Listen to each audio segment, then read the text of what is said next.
Everyone, Yuri here. I exhausted my vlogging abilities for the night. I don't know how many takes I did total, but I did quite a few takes in the afternoon and quite a few takes at night making my video. And I still manage a way to mess it up.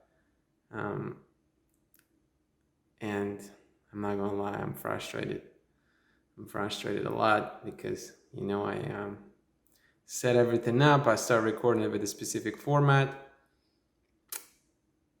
I wanted to do it the way some other YouTubers educated me to do it, but at the end of the day, it didn't happen today. So every day is different, you know. Some days it works, some days it just doesn't come out. And so I decided I'm just gonna vlog instead of trying to create a video with a specific format and try to make it perfect. I'm just gonna speak. The premise of the video was best ways to get in shape and stay in shape. Actually, see, I'm still messing it up. The actual title is Best Way to Get Fit and Stay Fit. Maybe it's just not my day today. I don't know. You get the gist.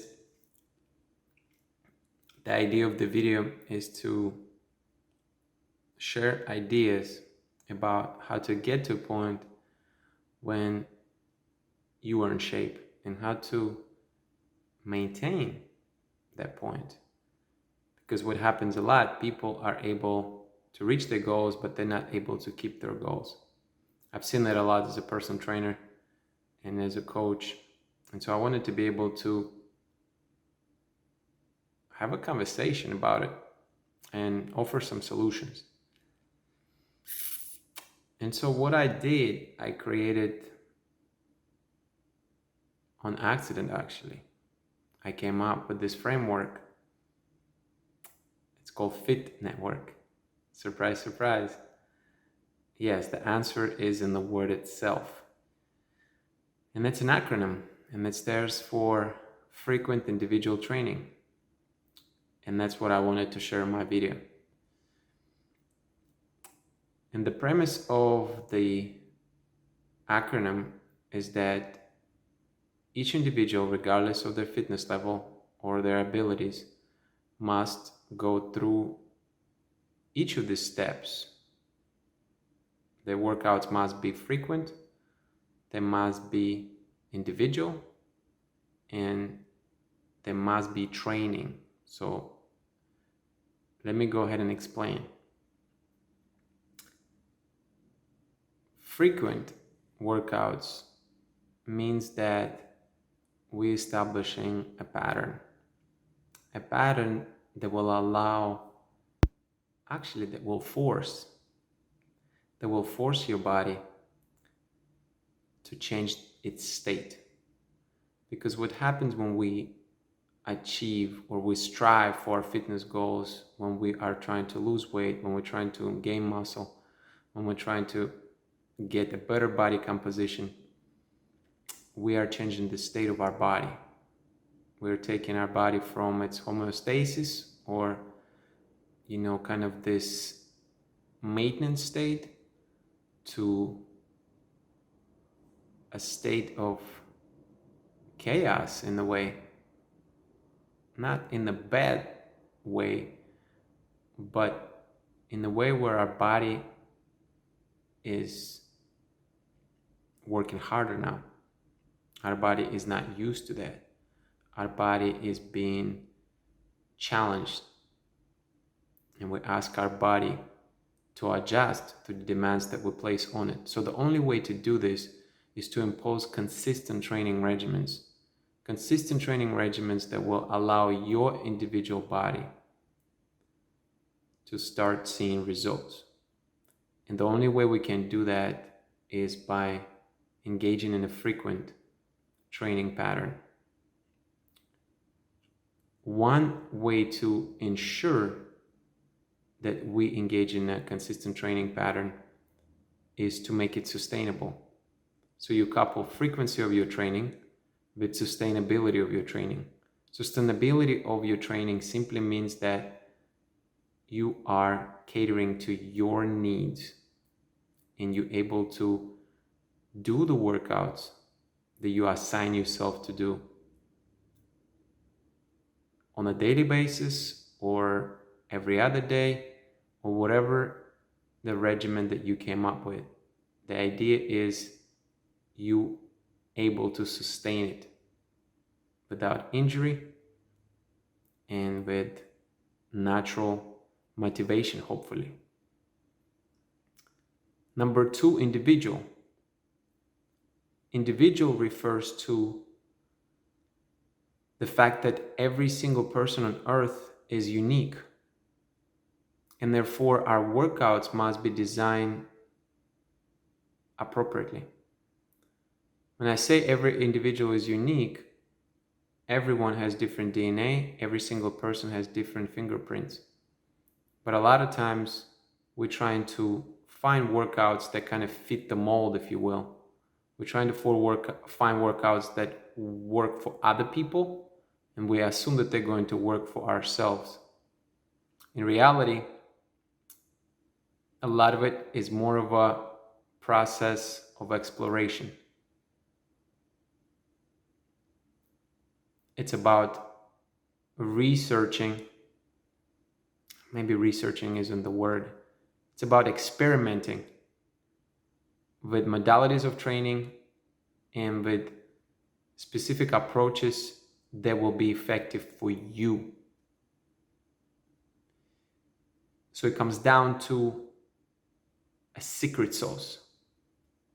What? What is secret sauce? It comes down to finding your secret sauce. So before you start your exercise program, determine what level are you currently in. Are you a newcomer? That's exactly what I'm talking about. That is what transpired earlier tonight. You got to glance at it. Now I can use it for bloopers. Where were we? It's about finding your secret sauce. It's about finding what is effective for you. And so what I came up with is another quick way to determine where is your starting point, because this is super important question.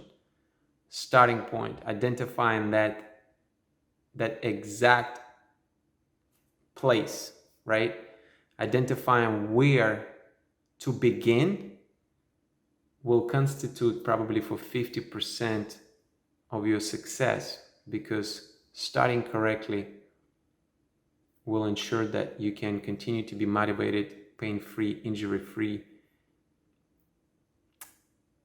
and encouraged. That's another big thing that nobody really talk about. Are you encouraged during your workout? Are you actually excited to come in and work out? So, back to my point. The 3 steps that I came up with, or 3 stages rather, to identify the proper starting points are: stage number 1, newcomer. Stage number 2, regular. And stage number 3, performer. Stage number 1, newcomer, is someone who hasn't exercised for a long time, or someone who took an extended break.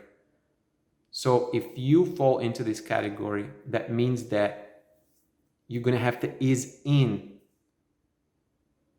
to your regimen. You're going to have to start lighter. You're going to have to work in the submaximal capacity in order to build your endurance, build your conditioning, and then go to the next step. Okay? So approximately, I would say reasonable time frame, depending on who you are and your background. I would say at least 2 weeks to potentially 1 month, month and a half, for a newcomer to adjust. Okay. The next stage is a regular. The name speaks for itself. This is a group where individuals have been exercising and continue exercise, and the pattern, the exercise pattern, the workout pattern is established. The foundation is built, okay? That's the key here. So these individuals already have greater capacity for work because they have been doing it for a while. And the examples are, individuals who go to gym on a regular basis, whether it be, 3 times a week, 4 times a week, or more. Individuals who are doing different modalities of training, whether it's cardio, strength training, body weight training, sport specific trainer. The key is these individuals are working out consistently. They are not elite level though. They're regular people, right? So the idea is for a newcomer to be able to make a transition to a regular exerciser, okay? And the reason being is because regular exerciser, statistically speaking, healthier, okay?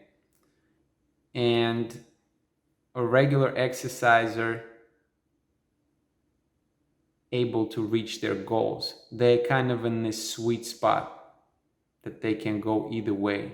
They can reduce the workload or they increase the load, right? Depending on what they're after. So it's a good place to be. And then the stage 3 is a performer. A performer would be someone with exceptional abilities, like an athlete or an expert in a particular field, or a very capable, extremely capable individual who is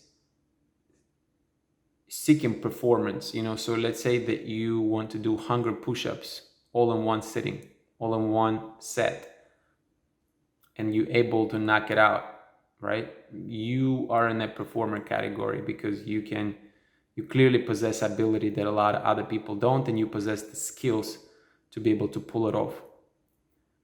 All right, so with performers, what obviously separates them is the athletic ability. It's a top-notch athletic ability.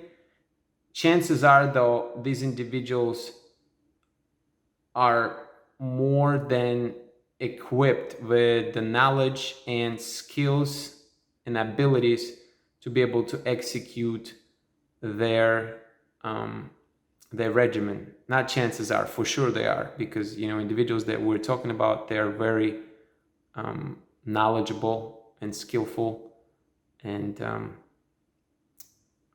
physically gifted, right? So this is sort of like, when you look at performers, I guess they're sort of an outlier in a way, because there's going to be the smaller percentage of performers out there, but at the same time, a regular who really puts in a lot of work into something specific, they can become performers as well.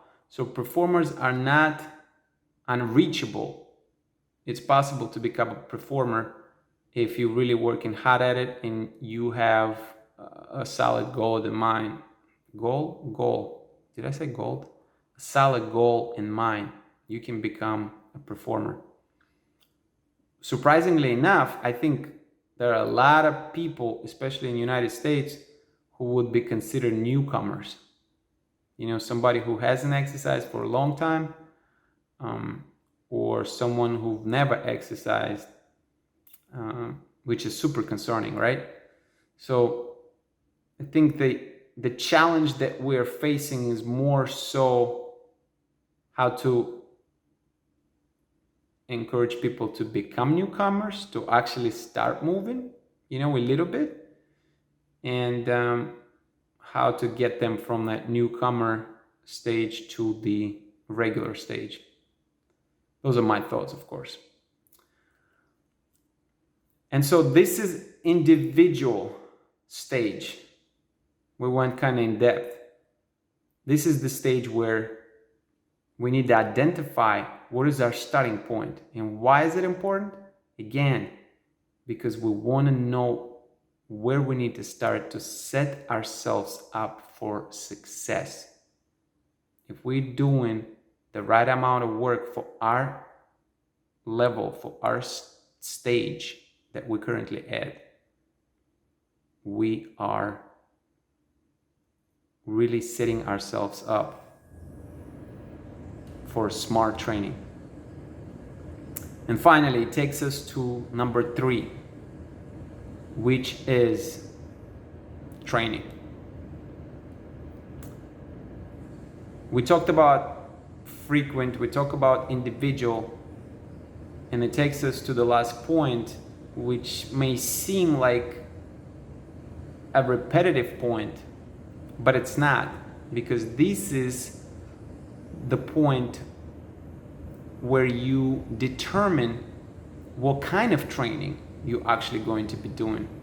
You already determine hopefully what level you're going to be at. But now, what is the next step? So the other questions you got to ask yourself, what is my goal and how I'm going to get there? That's assuming you know your level, your starting point. Identifying your goal, my suggestion is coming up with a goal that is meaningful to you, a goal that will drive you, a goal that will motivate you, it will make you eager to work out every single day or every other day. Okay? And then, of course, what's the plan? How are you going to reach that goal? You know, this is where we're getting into logistical, tactical approach.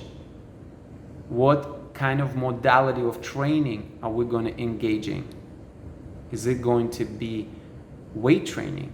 Is it going to be cardiovascular training mostly? Is it going to be hybrid?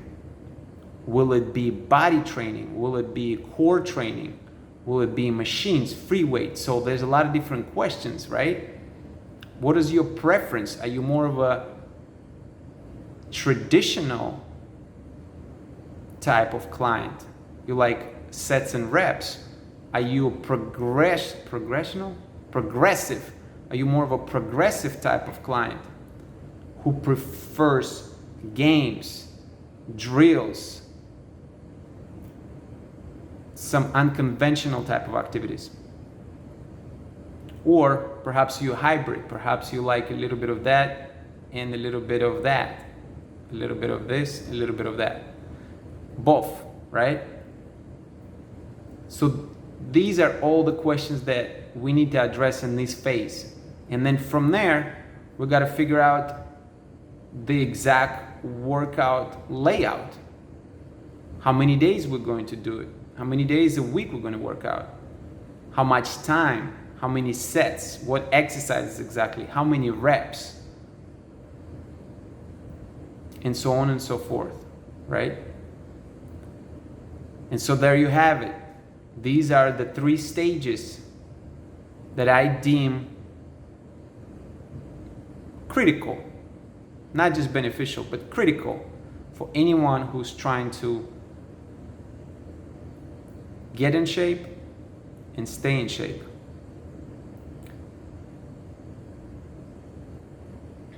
Bonus point for all of you. Start writing things down.